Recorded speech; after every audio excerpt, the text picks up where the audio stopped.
você, Paulo. Bom, boa tarde a todas e a todos. É sempre um prazer voltar nesse evento. Eu não pude vir, acho que o ano passado, retrasado, não me lembro, mas é um espaço que eu tenho muito carinho e sempre que posso venho. Em que pese ser sábado, né? Depois do almoço, imagino vocês em Gramado num sábado, aquela selvageria gastronômica, mais a selvageria mundana da noite passada. Porque tem, né? Somos humanos, demasiadamente humanos, e graças a Deus que não é só o direito que a gente vive. Mas é sempre uma grande honra saber que vocês estão aqui num sábado, hoje espetacularmente quente, anormalmente quente para Gramado, querendo discutir direito. E eu dizia para o Henderson agora, depois de ouvir a palestra dele, que foi maravilhosa, que se eu tivesse visto isso há 20 anos atrás, eu era muito mais feliz, porque ele deu dicas que são fundamentais. Eu tenho mais de 50, 60 orientações de mestrado, doutorado devo ter mais quase 10, graduação já passei de 200, e o que ele falou hoje aqui são erros sistemáticos que os alunos cometem, que a gente tem que chamar atenção o tempo todo. Nem vou falar da questão do plágio, que é crime, porra, é estelionato, né? Mas todo o resto, de escolha de objeto, de ter tesão pelo que você escreve, de cuidado com a interdisciplinariedade. Ainda falava para ele sobre um livro muito legal que se chama Imposturas Intelectuais, aonde vai trabalhar desses riscos de você entrar onde não sabe, com uma certa arrogância. Mas enfim, é muito bom, excelente ouvir, mas o meu tema hoje aqui é mais indigesto. Trabalhar processo penal nos tempos atuais é muito difícil. O tema dessa palestra está definido desde o ano passado, não foi definido no último mês agora, por conta do que aconteceu, e nem é isso que eu ia falar, mas inevitavelmente é preciso falar. É preciso pensar o processo penal de uma maneira ampla.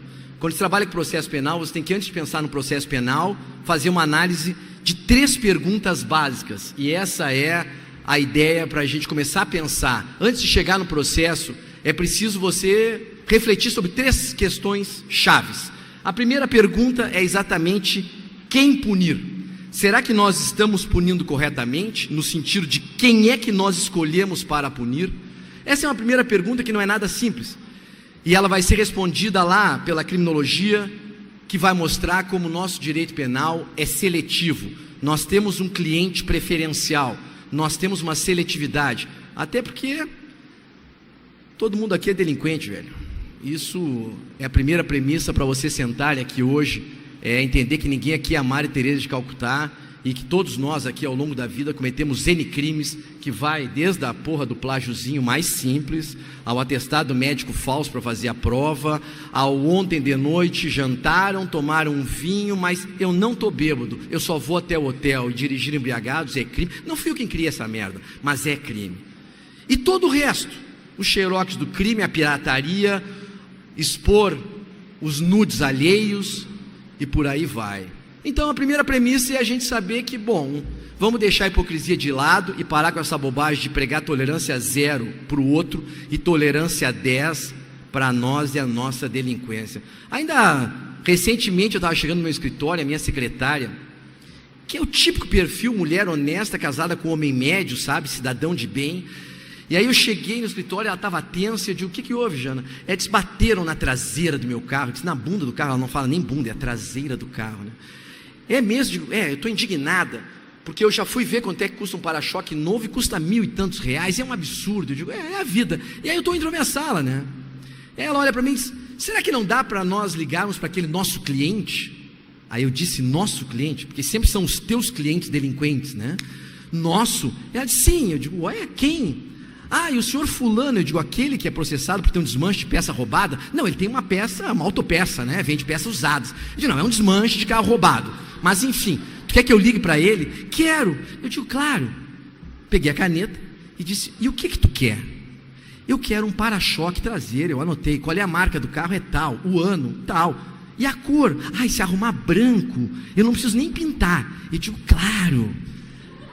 tu vai ligar? Eu digo, vou, já estou ligando, mas posso te dizer uma coisa antes? Ela, claro. Eu digo, tu é uma hipócrita, filha da puta, porque tu quer comprar um para-choque de um carro roubado, que pode ter vindo sujo de sangue, que alguém pode ter morrido para isso, tu quer lavar essa merda, botar no teu carro e achar que tu fez um baita negócio, porque tu quer pagar R$300 um para-choque roubado, quando o novo custa 1.000, né? É típica hipocrisia, tu é uma hipócrita. Ai, não precisa me ofender, né? Eu digo, mas claro, velho, tu é uma delinquente. O problema é que nós fazemos essas pequenas corrupções e corruptelas da vida o tempo todo. O tempo todo.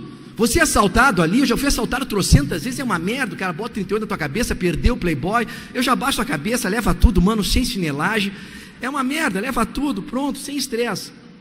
Mas você não pode cair na tentação de ir ali no centro, na Rua da Praia lá, o cara bota celular para vender em cima de uma caixa de papelão, e você chega correndo ali, diz, quanto é que é esse aqui? É 300, ai, mas custa 2.000 na loja, um baita negócio, claro, eu tenho que levar vantagem em tudo, eu sou malandro, e tu compra, e você está contribuindo para essa merda que aí está, e depois chega em casa e bota o dedo na cara dos outros. Então a primeira premissa é a gente deixar de ser hipócrita, assumir qual é a responsabilidade que a gente tem em relação a isso que aí está, e entender que quando a gente fala em quem punir, a gente seleciona, a gente sempre escolhe o outro para punir, e o direito penal é assim, ele vai escolher sempre o mesmo pobre de sempre, o seu cliente preferencial, e essa não é uma resposta válida, porque o direito penal e a pena não tem que punir nem rico nem pobre, nem alto nem baixo, nem gordo nem magro, é feito para punir pessoas culpadas de crimes graves, enquanto não inventarmos algo melhor do que a pena, e eu não sou abolicionista, punir é necessário, o problema é saber quem punir, mas isso é uma discussão lá da criminologia, que nós não respondemos bem, estamos respondendo errado. A segunda pergunta, decorre dela, é exatamente o que punir. O que tem que ser objeto do direito penal? Nós banalizamos o direito penal, é a crise do bem jurídico, tudo é direito penal. E quando tudo é direito penal, nada é direito penal. E não é só tudo é direito penal, tudo é direito penal e tudo é polícia. E quando tudo é polícia, a polícia não dá conta, e a gente acha que a polícia não funciona.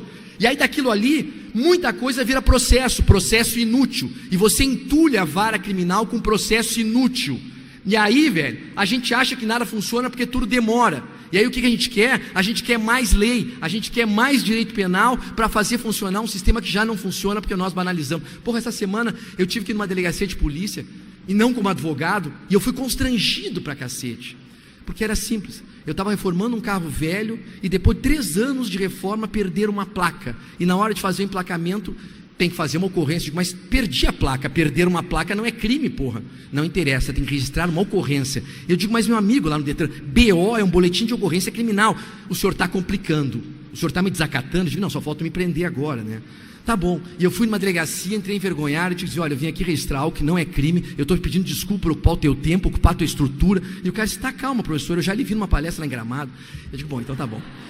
Então é o seguinte, velho, eu perdi a porra da placa e tenho que registrar uma ocorrência, isso é um absurdo. Ele disse, e eu faço dezenas, e quando tem chuva e enchente, é uma centena, e tudo isso vira papel inútil. Cara, é um pequeno exemplo de como nós distorcemos o funcionamento das instituições e depois reclamamos que elas não funcionam, e o próprio Estado dá conta a essa disfunção total. É claro que o que punir é a banalização do direito penal, e nós já erramos.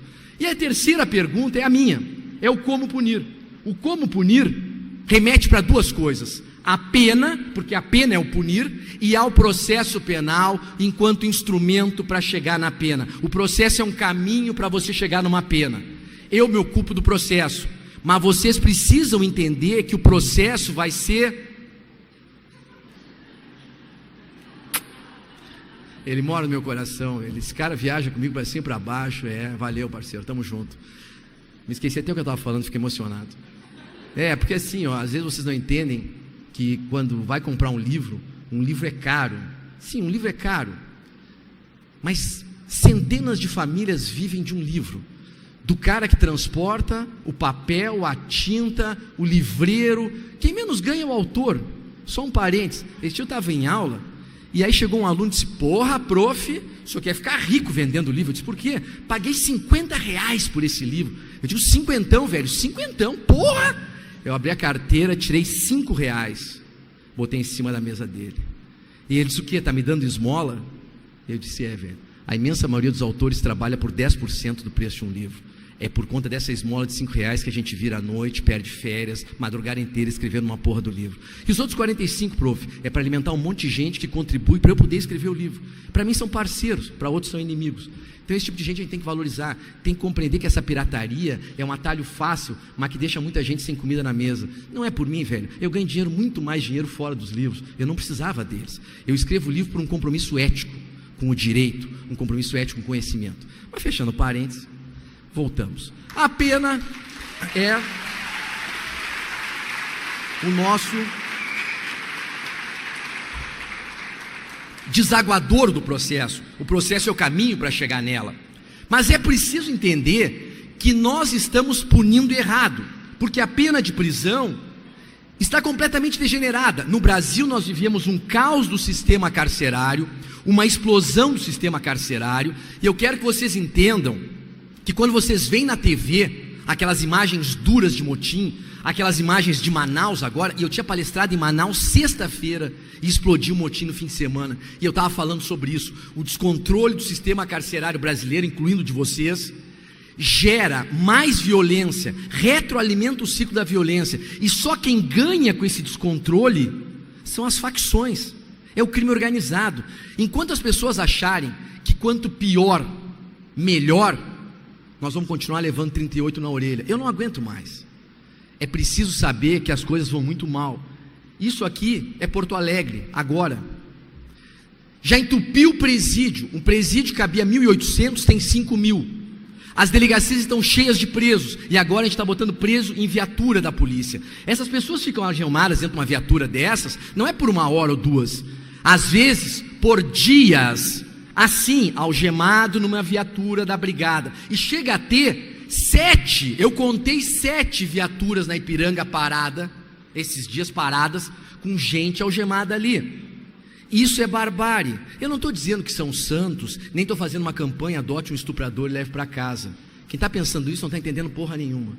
O que eu estou dizendo é que punir é necessário, mas é preciso respeitar a regra do jogo.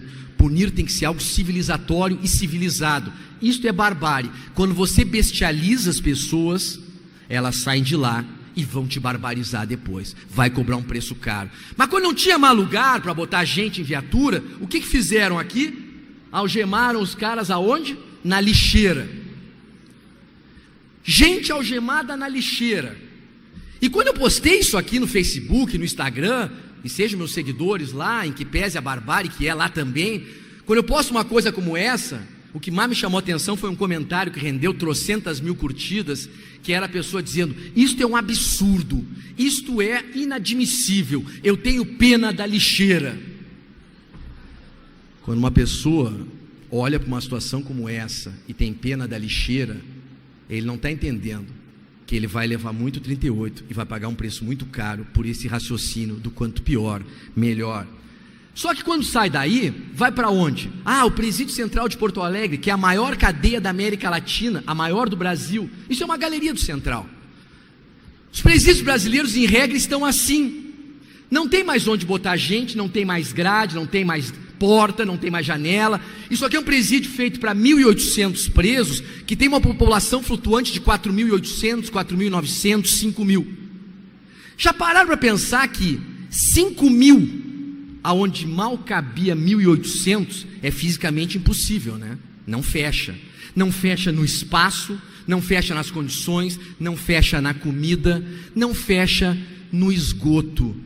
Porque isso foi feito para 1.800 mijarem e cagarem, não 5.000. O sistema de esgoto explode todo dia e tudo é largado in natura, em cela e no pátio.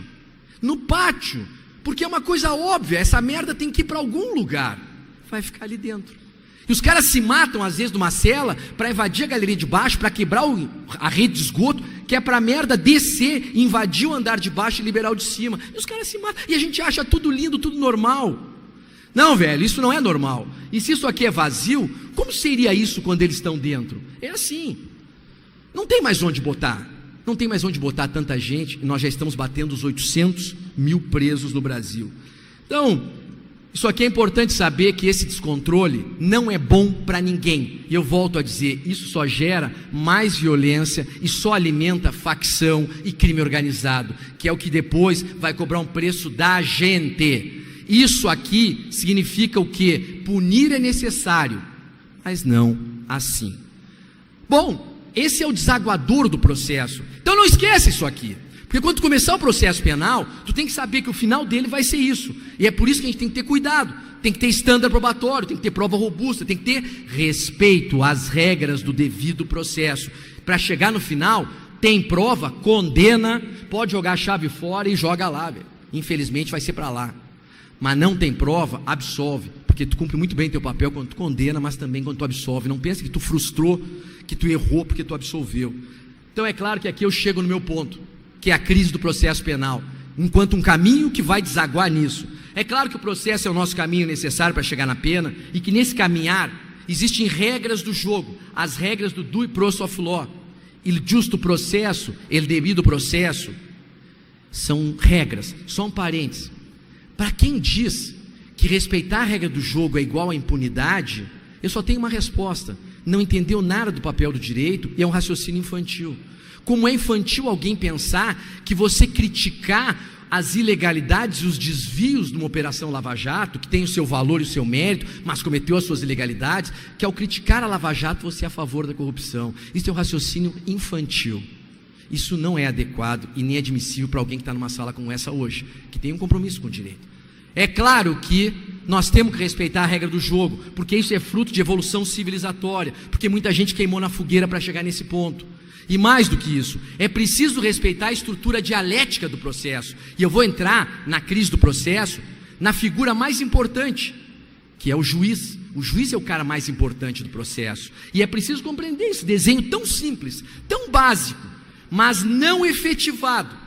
Uma estrutura dialética, juiz é juiz, ele não é parte, ele é imparcial, ele está lá em cima. É preciso criar condições de possibilidade para ter um juiz, você acusa e você se defende. A carga da prova é do acusador e a defesa tem a presunção de inocência. Simples isso? Nada. Se fosse simples, a gente fazia funcionar. A gente não consegue entender que no devido processo não é vale tudo, é cada parte no seu lugar demarcado. Isso é regra básica do jogo. E aí é claro que a pergunta que remete à crise é: qual é o lugar do juiz, que é a figura central disso, porque tudo passa por ele e tudo acaba dependendo dele no final. O lugar do juiz é que é a grande pergunta que a gente tem que se fazer, que é a crise identitária da jurisdição. O juiz brasileiro, não raras vezes, não sabe quem ele é. Ele não sabe qual é a sua missão, qual é o seu papel, a que expectativas ele deve corresponder. Isso é um tema-chave. Eu estava em Portugal esse tempo debatendo, isso não é só uma questão nossa. Os portugueses, todos os europeus também estão discutindo qual é o lugar do juiz no processo. Então, é claro que essa é a questão que nos move hoje. Qual é a sua função? Temos que ter uma imparcialidade, que é uma construção técnica, que não é neutralidade, mas sim uma posição de afastamento estrutural, de não comprometimento com nenhuma delas, nem com as teses. É claro que eu preciso compreender, os italianos chamam de terzietà. Terzietà é o estranhamento, o alheamento, o ser um terceiro alheio à briga. Esse é meu papel como juiz. Eu não tenho que ter compromisso com parte ou com tese. Eu tenho que ter uma estética de afastamento. Isso aqui é Tribunal Europeu de Direitos Humanos há mais de 30 anos, dizendo, caso Piersac, caso de Kuber, o juiz tem que ficar no seu lugar, o juiz não tem que ir atrás da prova, o juiz não tem que se envolver excessivamente com a investigação, porque isso gera uma contaminação. E mais, tu tem que olhar para um processo e ver uma estética de cada parte no seu lugar, estética de imparcialidade. Isso passa até pela sala de audiência, vou falar daqui a pouco nisso.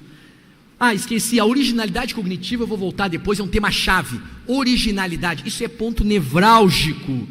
Juiz tem que chegar no processo como um ignorante, ou seja, sem conhecer. E ele tem que conhecer no processo, e não fora do processo. E claro, a pergunta volta, afinal, será que ele tem que corresponder às expectativas sociais criadas, às expectativas midiáticas criadas? Será que o juiz tem que decidir conforme quer a maioria? Ou será que o papel dele é de decidir conforme a regra do jogo, a Constituição e a legalidade? A gente não sabe dar essa resposta. E de vez em quando, por mais óbvia que ela seja, é preciso que alguém diga o óbvio. 2 semanas atrás, um ministro do STJ deu uma resposta bastante válida para essa pergunta. Trancou aqui. Diz o ministro Nefe Cordeiro no julgamento de um habeas. Primeira coisa, prisão cautelar é dissipadora de risco. Prisão cautelar não é garantidora penal. Não se pode prender como resposta a desejos sociais, porque não é papel do juiz corresponder a desejos sociais, se não corresponder a expectativas legalmente estruturadas na Constituição e no Código de Processo Penal e Código Penal. Aliás, é bom que se esclareça que diante de eventuais desejos sociais de um juiz herói de uma sociedade infantil, que tem desejo infantil por um salvador, contra o crime, que essa não é e não pode ser a função do juiz. Isso é o ministro do STJ dizendo e desenhando o óbvio. Mas vai além, juiz não enfrenta crime, quem enfrenta crime é a polícia, quem enfrenta crime é o Ministério Público junto à polícia. Não é papel do juiz. Juiz não é agente de segurança pública, não é controlador da moralidade social ou dos destinos políticos de uma nação. Isso é o ministro falando. E além disso ele vai lá e diz o quê? Muito importante, não sei porque que não está indo aqui. O juiz criminal deve conduzir o processo pela lei e a Constituição, que é óbvio, com imparcialidade, e somente ao final, no final só, sopesando as provas, reconhecer a culpa ou declarar a absolvição. Simples, né? Não, nada simples em tempos que estamos vivendo. Juiz não é símbolo de combate à impunidade, e eu paro aqui, porque as pessoas confundem as coisas. Não é papel do juiz combater porra nenhuma. O papel dele é garantir a legalidade, ponto. Tem prova, condena, não tem, absolve. Não é minha função combater a impunidade. E aí é claro que isso tudo que o Nefe fala vai bater lá na imparcialidade, que é um princípio supremo do processo. Sem isso não tem processo, porque não tem juiz. É fundante, é muito sério. Isso é muito, muito sério. E aí é claro, eu preciso estudar o que é tersietar, a estética de afastamento. Quer ver uma coisa? No jardim da infância jurídica, vocês aprendem um princípio básico, que a jurisdição é inerte, que você tem que bater e invocar a jurisdição. Vocês aprendem que tem que haver o ne procedate iudex ex officio. O ne procedate iudex ex officio é, o juiz não atua de ofício. Por que vocês aprendem isso no jardim de infância e esquecem depois, cara? Eu não consigo entender. Isso é regra básica, é fundante de tudo, e não tem porra nenhuma que ver com impunidade. Eu dizer isso não significa fazer defesa de corrupto, é defesa de legalidade, e é o que a gente não está compreendendo. E é claro que o nosso juiz, e eu quero falar agora de um problema sério, além do que está acontecendo, que é a falta de originalidade cognitiva. Por quê? Porque o juiz brasileiro é levado a tomar várias decisões antes de entrar no processo, lá na fase pré-processual. E isso é um problema, porque afeta a originalidade da cognição. Ele já entra contaminado. Tu quer ver uma coisa? Para quem está estudando processo penal, a prevenção, leia-se, aquele juiz que decidiu primeiro no processo é o prevento, e é o que vai julgar. Vocês sabiam que na Europa, desde 1982, talvez tenha até alguém aqui que não tenha nem nascido nessa época, acho difícil, mas enfim, desde 82 o Tribunal Europeu diz, juiz prevento é juiz contaminado, que não pode atuar no processo. O juiz que atua na fase pré-processual não é o mesmo do processo. Prevenção é causa de exclusão da competência. Para nós, ela fixa a competência. E aí você não tem originalidade, porque você tem um imenso prejuízo que decorre dos pré-juízos. Ele já entra com a imagem mental formada. O Tribunal Europeu fala sobre isso há mais de 30 anos. Agora eu vou trazer um estudo muito interessante da psicologia cognitiva e da psicologia social, pela mão de um professor alemão, catedrático, ex-juiz, professor Werner Schulman. Escreveu um livro muito legal, que é Estudos de Direito Penal, Direito Processual Penal e Filosofia, que foi traduzido pelo Luiz Greco. E aqui um parênteses, para contribuir com a palestra do professor Henderson. Você pode usar uma tradução, mas tem que ter cuidado. Premissa: toda tradução é uma traição. Tudo bem, Luiz Greco é um tradutor confiável, um dos maiores penalistas do mundo, então eu posso acreditar nele. Eu não preciso ler no alemão, porque ele é discípulo direto do professor Schunemann. E o que o professor Schunemann vai lá e diz? O professor Schunemann faz o seguinte: ele pega a teoria da dissonância cognitiva, que é uma teoria lá da psicologia social, que prega, em linhas bem gerais, o seguinte: quando vocês estão diante de duas teses antagônicas e tem que tomar uma decisão importante, vocês sofrem. E isso vocês fazem diariamente, ou quase. Tu tem que tomar uma decisão importante, sei lá, vou largar este emprego e vou me arriscar em outro, vou me casar, vou me separar, vou investir dinheiro, parar minha vida e vir para Gramado ou não. Tudo isso vocês pensaram, vocês analisaram aspectos positivos, negativos, vocês sofreram. Essa decisão gerou uma dissonância no teu sistema cognitivo, que gera um estresse, gera um conflito. Quer ver? Vou aproveitar a palestra do professor Henderson de novo aqui. O Henderson disse o quê? Na hora de definir o teu TCC e o teu tema, quanto que esses guris não sofrem para definir o tema? Mas uma vez que ele define o tema, alivia o sofrimento, porque ele já sabe o caminho, e aí ele vai embora. Claro que depois ele vai ter pequenos sofrimentos nisso aí, conforme as encruzilhadas. Velho, é um exemplo perfeito para mostrar o que é dissonância. Só que você tem que entender que isso no processo penal é a realidade do juiz, que sempre está posto diante de uma tese dizendo sim, é ele, é crime, e outro dizendo não, não é ele, não é crime. E uma decisão difícil, e esse cara sofre. Então, o professor Schunemann vai fazer uma análise, partindo da seguinte premissa: é problema se o mesmo juiz recebe a acusação, depois faz as audiências e decide? Vejam, ele está pegando só receber a acusação, fazer instrução e julgar. Tu imagina se fosse no Brasil, que o juiz já atua lá no inquérito, homologando flagrante, decretando preventiva, decretando quebra de sigilo bancário, fiscal, telefônico, proferindo dezenas de decisões, e depois chega na hora de olhar a denúncia e diz: porra, claro que eu vou receber essa denúncia, é do cara que eu prendi, que eu decretei a busca e apreensão, a interceptação. O inconsciente grita: eu já sei quem é o cara, óbvio que eu vou receber. É muito pior.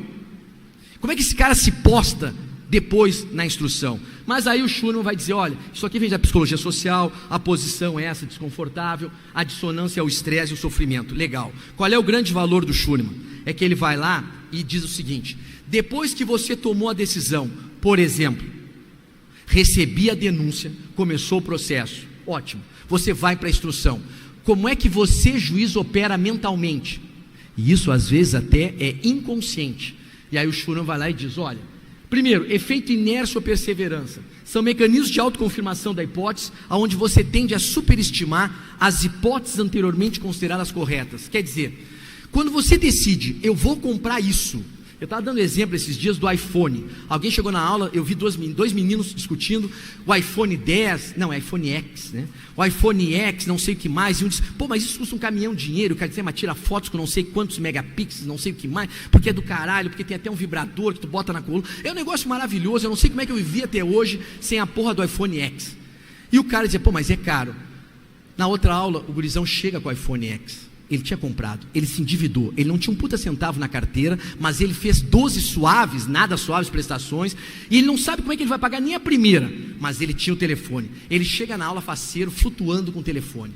Ele chega num grupo e estão falando mal do iPhone X, porque é um absurdo pagar tudo isso por um telefone. Ele dá uma olhada para o grupo e diz: ah, bando de invejosos, beijinho no ombro para vocês e vou embora.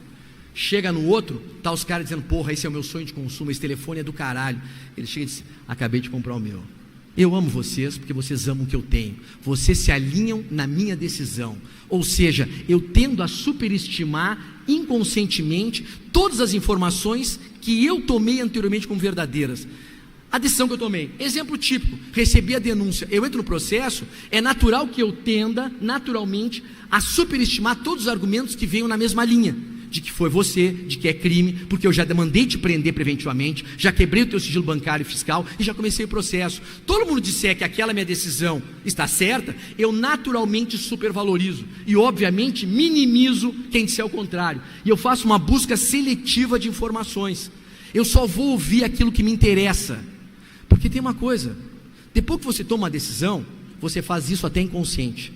Porque se você continuasse ponderando: será que eu fiz certo? Será que eu tomei a decisão correta? Vocês iam deprimir profundamente, velho. Vocês iam sofrer e iam ter um quadro mental muito pior do que o inicial.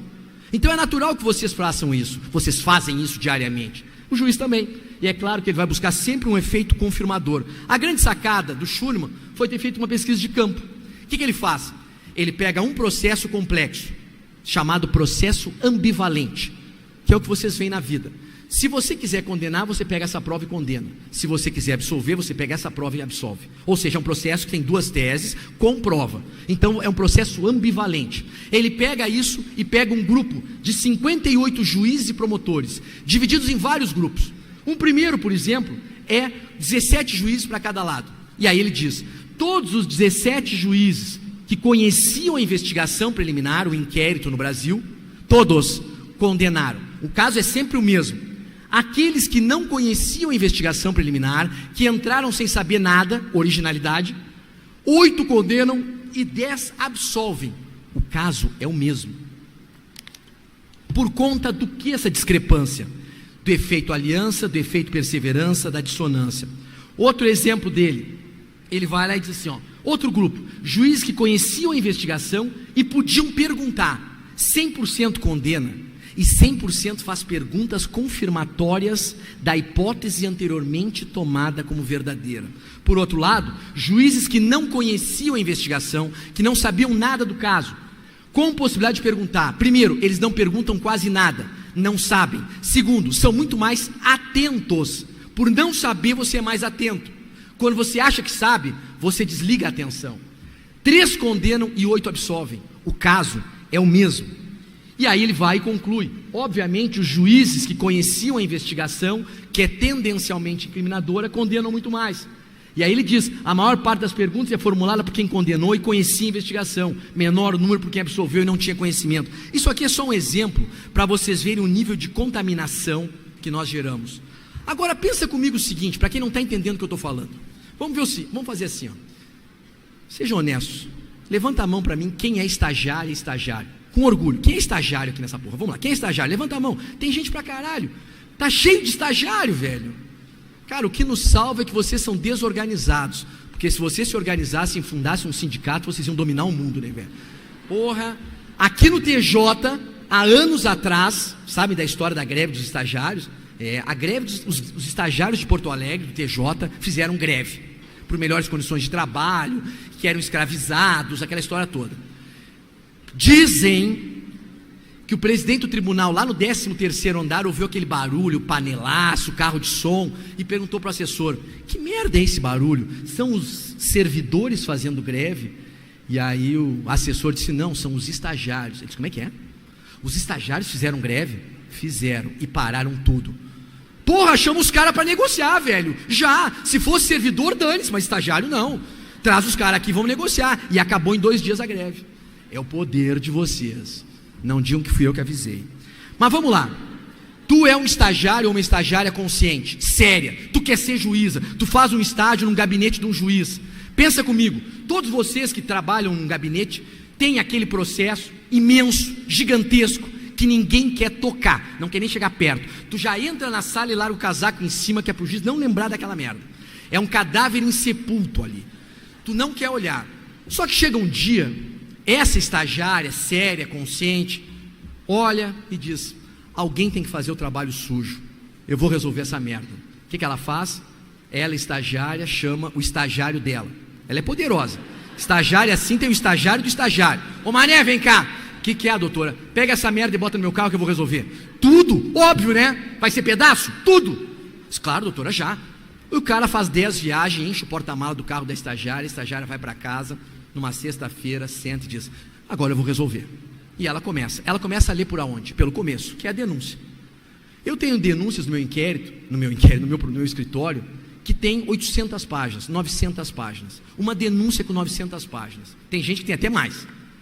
Você é estagiária, pega e começa a ler aquelas 900 páginas. Agora, na boa, olha para mim e diz, talvez tu nunca tenha lido uma porra de um livro com 900 páginas. Certamente não leu. Talvez somando todas as páginas, todos os livros, não dê 900.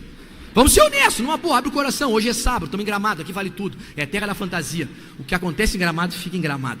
Então, velho, ela começa a ler E lê, e lê, e lê, e é um dia, é 2, é 3, é 4, é uma semana, é 2, é 3, dentro daquela merda, que é uma versão unilateral da acusação. Depois de 3 semanas de ler 900 páginas, ela finalmente termina de ler a denúncia. O que vem depois da denúncia? Todo o inquérito, volumes e volumes de inquérito, e ela pega e começa a ler. E aí tem o depoimento de A, B, C, D, E, F, até o X, e ela lê. Depois de 6 meses lendo isso, finalmente ela chega no processo. E aí começam os depoimentos das testemunhas de acusação. E aí ela olha, depoimento do A, e o inconsciente grita para ela: eu já sei essa merda toda, faz uma leitura dinâmica, porra. Mas para aí, o A aqui está mudando de tese, é óbvio que ele está mentindo, esquece, a gente já sabe, é o cara e ponto, não fode minha paciência, vamos adiante. E tu, A, B, C, dinâmico.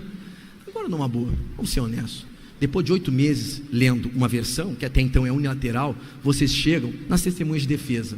Alguém aqui, honestamente, vai me dizer que tem agora, depois de tudo isso, as mesmas condições cognitivas, abertura de espírito, disposição que tinha há 8 meses atrás? É óbvio que não, é elementar. É preciso sim, com toda a cautela, ler muito mais do que direito. Enquanto vocês não aprenderem a ler muito de psicologia, de psicanálise, não forem lá para Freud, começar lá do começo, depois passar para Lacan, vocês vão achar que estão julgando o quê? Tício Caímévio e saco de arroz, porra.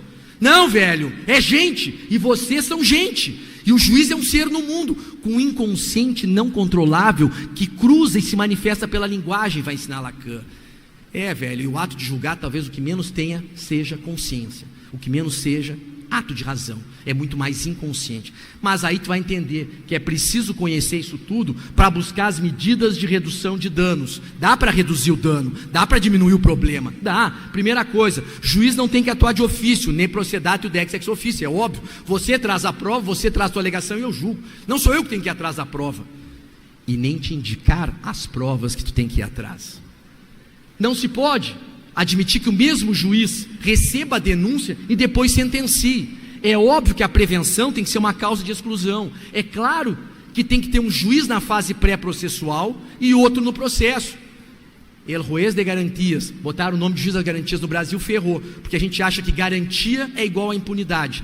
Era para ser o nome, como é na Itália, il giudice per la indagine, o juiz da investigação. O sistema de 2 juízes existe na imensa maioria dos países democráticos civilizados. O juiz que atua lá no inquérito não pode ser o mesmo do processo, pela questão da originalidade cognitiva. Tem que excluir fisicamente os autos do inquérito. Então, em suma, é preciso entender isso.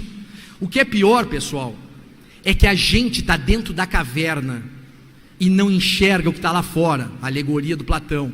É preciso que vocês façam um exercício de estranhamento para ver o quanto o nosso processo vai mal.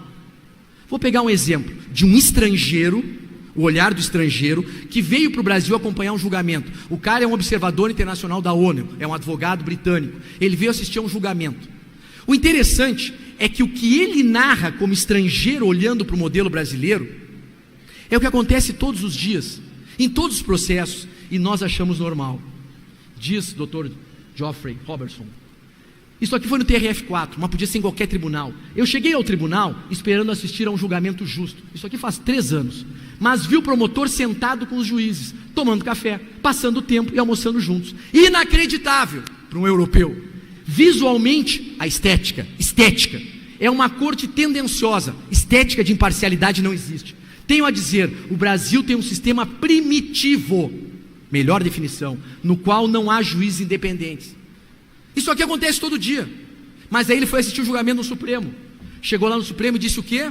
Eu estava lá na sala e vi o promotor-chefe do caso sentado ao lado do relator, fez seu almoço ao lado do juiz e ainda teve conversas particulares. Isso é uma postura totalmente parcial. Faz 3 anos isso, hein? Não é de agora. Isso simplesmente não pode acontecer numa corte. Agora olha essa parte. Aqui no Brasil, vocês têm um juiz que investiga o caso, define grampos e ações de investigação, para depois também julgar uma pessoa no tribunal. Isso é inacreditável na Europa, desde o caso Piersac 82, Descobre 84. Impossível, porque tira o direito mais importante de quem está se defendendo, de ter um juiz imparcial. Faz 3 anos que ele disse isso. Faz mais de 30 que a Europa inteira diz isso. E a gente não entende, a gente não ouve. É claro que as coisas vão muito mal. O nosso processo é efetivamente primitivo, sim. Nós temos um sistema ultrapassado, temos uma estrutura inquisitória, nós temos um juiz que entra contaminado, nós temos a prevenção, nós temos um juiz que faz tudo, nós temos a ausência de originalidade cognitiva, que é fundamental, a ausência de imparcialidade, de estética. Nós temos uma estrutura cênica de sala de audiência totalmente ultrapassada, velho. Em nenhum lugar civilizado se admite que o promotor sente do lado do juiz e a defesa lá. Isso é uma coisa bárbara. Ah, mas é só lugar? Nunca é só. Metam na cabeça. Estrutura ultrapassada e o processo vira um golpe de cena. Há 2 anos atrás, eu fiz meu doutorado na Espanha, em 99. Sempre escrevi sobre o sistema europeu, Itália, Portugal, França, enfim, e criticava porque eu falava muito da Europa. Aí dos últimos 5, 6 anos eu comecei a estudar o sistema sul-americano. E aí fui para dentro do Paraguai, Uruguai, Argentina, Chile, para ver, porque eles também estão muito melhores que os nossos, que o nosso processo. Nós somos considerados o país mais ultrapassado da América Latina, no que se refere ao processo penal. Mas aí eu fui fazer um curso no Chile, junto com um grupo de professores brasileiros. Primeira audiência, depois de várias aulas, a gente chega na sala de audiência e nos deparamos com essa cena. Aquele cara da camisa 3 estava de casaco. Quando eu fui tirar a foto, ele já tinha tirado. Mas quando a gente chegou na sala, primeira pergunta dos brasileiros, eu olhei para o professor chileno e perguntei: prof, quem é quem nessa sala de audiência? Lá na frente eu já sei que tem 3 pessoas, deve ser o juiz, o Ministério Público e o secretário. E ele diz: o quê? Da onde isso? Claro que não. Tu não sabe quem é quem na audiência? Não. Ele diz: no Brasil não é assim? Hombre, pero que sim, pero que não. Eu vou te explicar então. Aqui no Chile é o seguinte: lá na frente tem 3 juízes. Não é um. O primeiro grau já é colegiado. 3 juízes. Aqui embaixo, lá está o assistente da acusação e o promotor. Aqui está a defesa e o réu. É óbvio, né? Eu disse: claro, óbvio, elementar. No Brasil é assim, um pouquinho a coisa diferente. Mas tudo bem. Começa a audiência, entram as testemunhas, pergunta o Ministério Público, pergunta a defesa, pergunta o MP, pergunta a defesa. Juiz chileno não faz nenhuma pergunta, a não ser quando não entende. Ele diz: qual é a palavra? Eu não entendi. Qual é a cidade? É o máximo. Não é como aqui, que o juiz começa a audiência fazendo trocentas perguntas, porque é a inquirição do inquisidor. Aí depois que ele terminar, ele diz: agora peguem as partes que sobrou, porque eu já estou satisfeito. E ele se joga para trás da cadeira. Isso não é processo, porra. Isso é uma estrutura inquisitória, Idade Média. Começou as audiências e os caras nenhuma pergunta. E lá pelas tantas, o promotor chega e diz: senhores, tem uma testemunha, isso aqui era um roubo a um supermercado, a arma, que tem medo de depor na frente do réu. Normal, para nós, normal. E aí eu perguntei para o professor chileno: ah, ele tem medo de depor na frente do réu? Tem. Vão tirar o réu da sala de audiência? Aí ele me olhou de novo, né, com aquela cara de quem olha para um alienígena. Hombre, no Brasil é assim? Porque aqui é impensável tirar um réu da sala de audiência. Em nenhum país civilizado se tira o réu da sala de audiência. No Brasil vocês tiram. Pelo que sim, pelo que não, né? Tem uma nuance. E eu perguntei: tá, mas não vão tirar? Não. O que vocês vão fazer? No Código de Processo Penal chileno, tem 2 formas extremamente complexas de resolver o problema. A primeira é disfarçar a testemunha. O promotor tem um guarda-roupa ali atrás da sala de audiência, onde ele bota peruca, óculos, bigode, barba, postiça, monta de drag a testemunha e ela entra e depõe. Eu disse: ah, mas isso aí não é suficiente. Calma, tem um outro sistema, mas esse outro sistema é caro, é extremamente tecnológico. Eu disse: o Brasil é um país pobre, não vai ter condições. Eu pensei numa videoconferência que nunca funciona, essa porra dessa internet não funciona, a gente acredita na tecnologia que não funciona. E ele disse: é óbvio, é um negócio super caro. O promotor foi lá e buscou isso aqui, um biombo de alumínio, um negócio high-tech, né, velho, 4.0. Ele disse: mas como assim? Ele montou o biombinho de alumínio. E aí o juiz olhou para o réu e disse: o senhor pode virar de costas? O réu virou de costas, a testemunha passou, entrou atrás do biombo e se sentou. Deu todo o depoimento, o réu vira de costas, a testemunha vai embora. Ninguém tira réu de sala de audiência, a não ser no Brasil. Isso aqui é super caro, né? Um negócio de outro mundo, dificílimo de fazer. Tanto é que se vocês olharem no slide passado, está lá o biombo, ó, lá no canto. Ó. E aquilo ali é para isso. Super difícil. Mas aí, depois de ouvir todas as testemunhas, e eles ouviram umas 10 testemunhas nesse dia, porque lá se faz na audiência toda a produção da prova, mesmo, terminou, debate oral, com a palavra MP. O promotor em 15 minutos articulou a acusação, a defesa falou 15 minutos, em cima da prova recém-produzida. Esses caras, os juízes, eles não sabiam nada do caso. Eles vão para a sala de audiência, eles não têm uma folha de papel. É o monitor com um resumo da acusação. Então até que começa a audiência e eles dizem: promotor, me esclareça o caso. E o promotor diz: olha, o caso é esse, esse e esse. Eu pretendo produzir tal prova. Defesa: a nossa tese é que não foi ele, por isso isso. Ah, tá bom, entendi, porque a gente não sabe nada. Isso é a originalidade da cognição, é entrar sem saber nada, com abertura espiritual, para ouvir uma parte e a outra. Isso é contraditório real. É assim que se faz, simples. Só que claro, terminou o debate, eu pensei, agora é 6 meses para a sentença. Eles, só um minuto, vamos deliberar. Eles saíram, foram na salinha do lado, ficaram 20 minutos, voltaram e disseram: o tribunal chegou a uma decisão. Nós entendemos, a partir da prova produzida nesse momento, que todo mundo assistiu, que a testemunha A disse que foi ele, viu, identificou, blá, blá, blá, blá, blá. Nós entendemos que está aprovada a autoria, ele é o réu, ele é o autor do crime, portanto estamos condenando pelo crime de roubo. Agora vamos para o debate sobre a pena. Ministério Público, 10 minutos. Não, eu quero a qualificadora tal do emprego do uso de arma. Defesa: não tem prova da arma. Tá bom, eles nem saíram, se viraram, já tinham discutido isso, já sabiam. O tribunal entende que não está aprovado o uso de arma de fogo, estamos afastando a qualificadora, estamos definindo a pena em 5 anos. A sentença será lida daqui a uma semana. Bate o martelo e acabou. E nós levamos 6 anos para fazer isso, no mínimo, por baixo. Tanto é que começa até pela questão cênica. Por exemplo, esse aqui é o Foro Central em Santiago do Chile. A foto é ruim, mas é imenso, construído especialmente para abrigar a Justiça, o Ministério Público e a Defensoria, tudo ali. E mais, nós perguntamos para os chilenos: vem cá, e como é que vocês lidam com crime organizado, facção? Porque os caras, para tu trazer um réu preso perigoso, custa caríssimo. E eles: mas como assim? Sim, nós temos que fazer. Cara, quem já passou por isso na estrada, vem aquele comboio da SUSEP, com 3, 4 carros, cheio de gente com arma para fora. Se tu te meter no meio, os caras te metem 80 tiros em cima, no mínimo. De tão tenso que é o negócio, porque tem que escoltar um preso perigoso. Juiz brasileiro não vai no presídio ouvir o cara, tem que o cara vir até aqui. E mais, quantas audiências não saem? Porque a SUSEP não tinha dinheiro para trazer o preso, porque o preso não tinha viatura para vir, e a audiência não sai, e o processo se arrasta. Quando a gente contou isso, o chileno chegou para trás e começou a rir. Eles falaram: vocês não planejam as coisas? Vocês não têm planejamento mínimo? É simples, amigo. Lá naquele canto, lá, não sei onde é que mexe a luzinha, mas lá no canto, tem uma casa de custódia, aonde tem lá preso agora, sei lá, 200 pessoas. Esses caras vão sendo trazidos gradativamente, conforme o agendamento de audiência. Quando chega no dia da audiência, o cara já está lá, e ele não passa nem pelo corredor, tem uma porra de um túnel por baixo daquilo ali, o cara passa pelo subterrâneo, e é ejetado na sala de audiência. Abre um alçapão, o cara sai sentadinho algemado. Termina a audiência, ele é enxugado. Vai lá para a cela dele de volta, sem custo, sem problema, sem risco, sem nada. Depois, conforme a escala de transporte, ele vai sendo levado de volta para o presídio que ele está. Isso é só estrutura e planejamento. Não é nada que custe mais do que o que a gente gasta, que é muito mais do que isso. E é claro que isso se reverte também em tempo.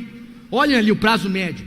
Taxa de demora, prazo médio de demora do ingresso de um recurso no tribunal e a leitura da decisão. Está lá, 11,92 dias. Não é meses para julgar um recurso ou anos. Uma apelação é julgada em 11 dias. Um recurso de nulidade, que é mais complexo, é julgado em 51 dias. Nós aqui é 5 anos, 3 anos. A gente só sabe trabalhar em anos. É só anos, velho. E a gente acha que o nosso processo vai bem, que tem um prazo razoável para isso. Não, a coisa vai efetivamente muito, muito mal. E é preciso que vocês tenham consciência disso, que as coisas não estão funcionando bem, que o nosso processo é efetivamente primitivo. Punir é necessário, punir é civilizatório, mas é preciso respeitar a regra do jogo.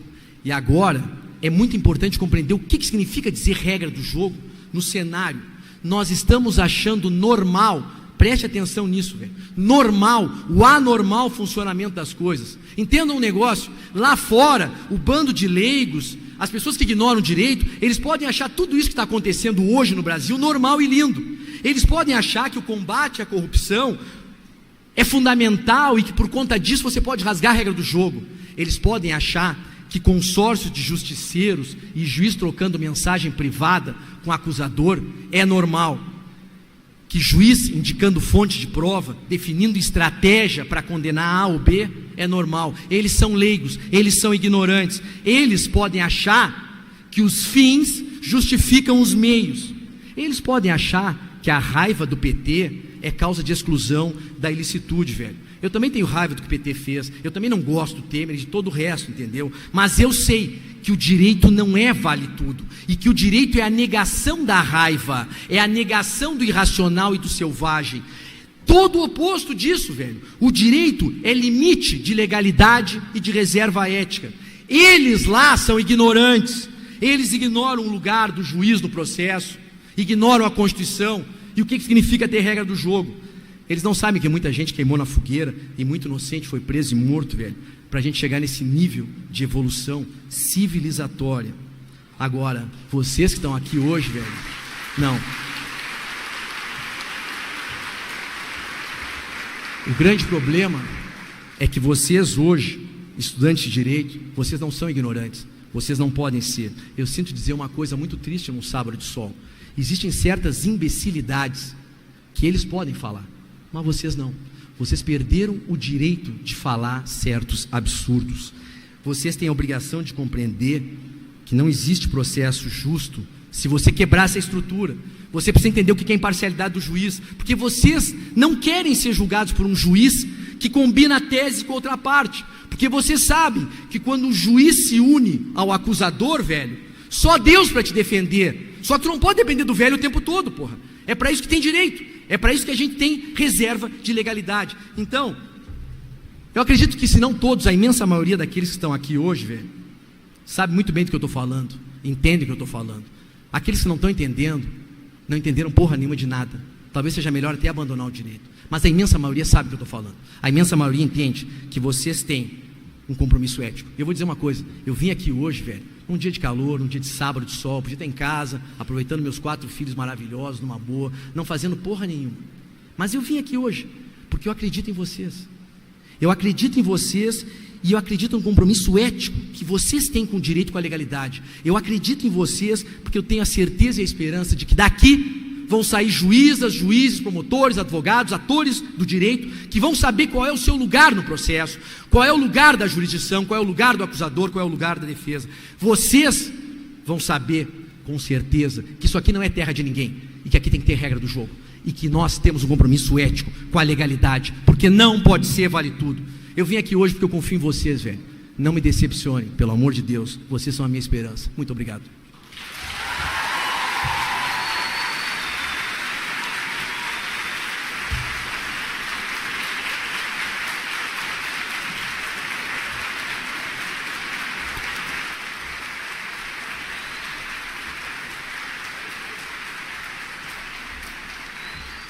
De verdade, pense no que eu falei.